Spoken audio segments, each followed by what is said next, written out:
Hello, welcome back to my channel story teller.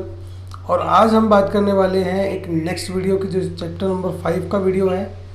इस video में हम बात करेंगे कि केपीओ और बीपीओ का मतलब क्या होता है, यानी कि जो आउटसोर्सिंग सर्विसेज होती है जो एक बिजनेसमैन के द्वारा ली जाती है, उसके बारे में बात करने वाले हैं। उससे पहले आपको एक बात बताना चाहूँगा मैं कि जो आउटसोर्सिंग सर्विसेज है वो आपके लिए पढ़ना बहुत ज़रूरी है, क्योंकि फ्यूचर में जब भी आप बिजनेस करोगे तो ये आपके काम आएगी।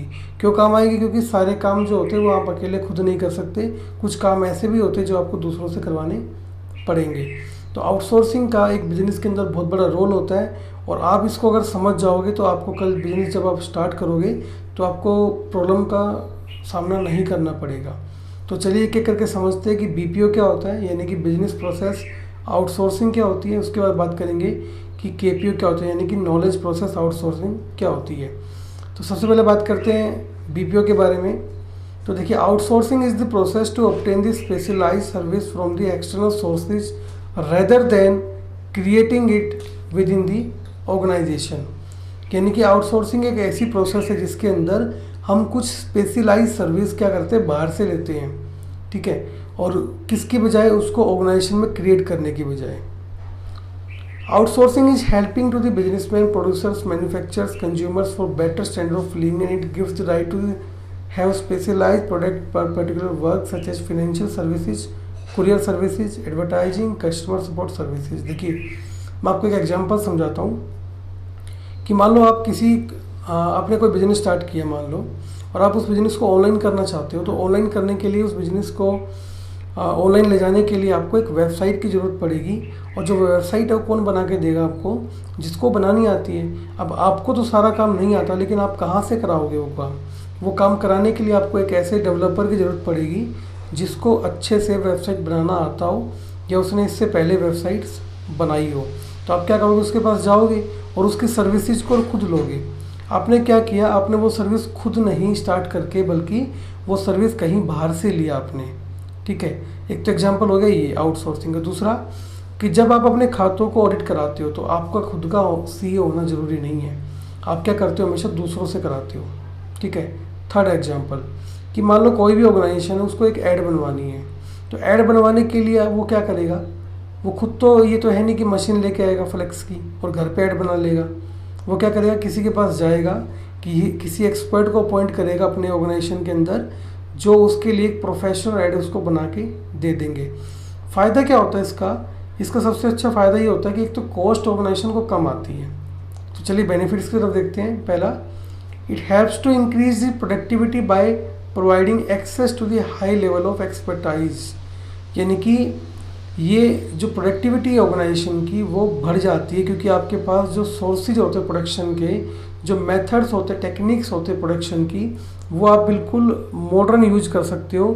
और इससे फ़ायदा क्या होगा आपको कि आपका जो प्रोडक्शन है वो बढ़ जाएगा। दूसरा, ये इकोनॉमिकल रिसोर्स है। यानी इकोनॉमिकल का मतलब होता है कि बिल्कुल सस्ता रिसोर्स है काम करवाने का।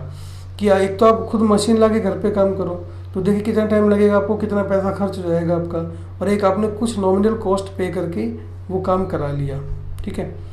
Third, outsourcing of service cut down the cost of creating infrastructure for providing such services. अब देखिए एक एग्जांपल से आपको ये चीज़ समझाता हूँ मैं कि मान लो आपने एक टेलीकॉम कंपनी स्टार्ट की, और टेलीकॉम कंपनी, चलो आपको मैं एक रियल एग्जांपल दे देता हूँ इसका।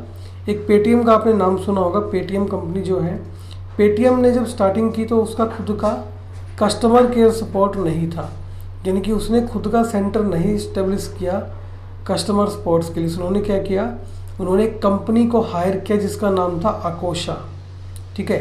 उन्होंने एक अकोशा को हायर किया, एक कंपनी को हायर किया जो उनका कस्टमर केयर वाला काम कर रही थी। यानी कि उनको खाली एक नॉमिनल कॉस्ट पे पूरा कस्टमर केयर सेंटर मिल गया। ना उनको बिल्डिंग की ज़रूरत पड़ी, ना उनको किसी भी तरह की ट्रेनिंग की ज़रूरत पड़ी, ना उनको कंप्यूटर वगैरह की ज़रूरत पड़ी। सीधा सा बस क्या किया, एक कुछ नॉमिनल कॉस्ट पे किया और उनको पूरी सर्विसेज मिल गई। अगर वो ऐसा नहीं करते, आउटसोर्सिंग नहीं करते, तो उनको दिक्कत क्या आती सबसे बड़ी, कि उनको खुद की बिल्डिंग बनानी पड़ती, कंप्यूटर वगैरह लगाने पड़ते, ठीक है, और लोगों को ट्रेनिंग देनी पड़ती। इससे क्या होता है? खर्चा बच गया और टाइम भी बच गया। जो टाइम बचा है उसको कहीं फर्दर वो यूज कर सकते हैं अच्छी जगह पे। यानी कि उस टाइम का कहीं और जगह पे इस्तेमाल किया जा सकता है। ठीक है, अब बात करेंगे केपीओ के बारे में कि नॉलेज प्रोसेस आउटसोर्सिंग क्या होती है। तो देखिए, KPO is in a form of outsourcing where knowledge related और information related work is carried out by workers in a different company. यानी कि जो नॉलेज रिलेटेड काम होता है, जो इंफॉर्मेशन रिलेटेड काम होता है, उस काम को हम केपीओ से करवा सकते हैं।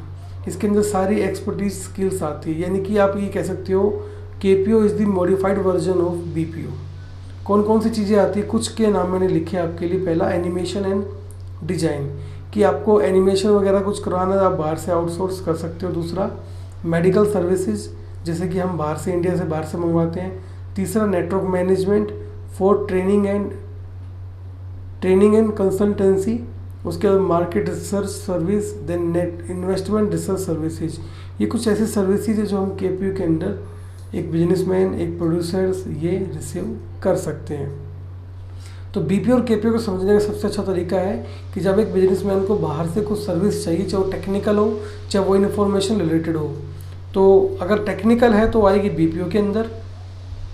ठीक है, या आप ये भी कह सकते हो कि जो केपीओ है उसके अंदर सारी तरह की सर्विसेज आ जाती है, चाहे वो कैसी भी सर्विसेज क्यों ना हो, क्योंकि KPO is the newer version of BPO. BPO का जो स्कोप था वो नैरो स्कोप था, केपीओ का जो स्कोप है वो वाइडर स्कोप है। तो बिल्कुल सिंपल सा टॉपिक है, अच्छा टॉपिक है, आपको भी फ्यूचर में इसकी ज़रूरत पड़ेगी। तो आज के वीडियो में इतना ही। चैनल पर नए हो तो यार सब्सक्राइब जरूर कर लेना, बेल आइकन को प्रेस कर देना ताकि सबसे पहले वीडियो अपडेट आपको मिल सके। आज के वीडियो में इतना ही मिलता है अगले वीडियो में। Thank you so much for watching this video. Have a nice day.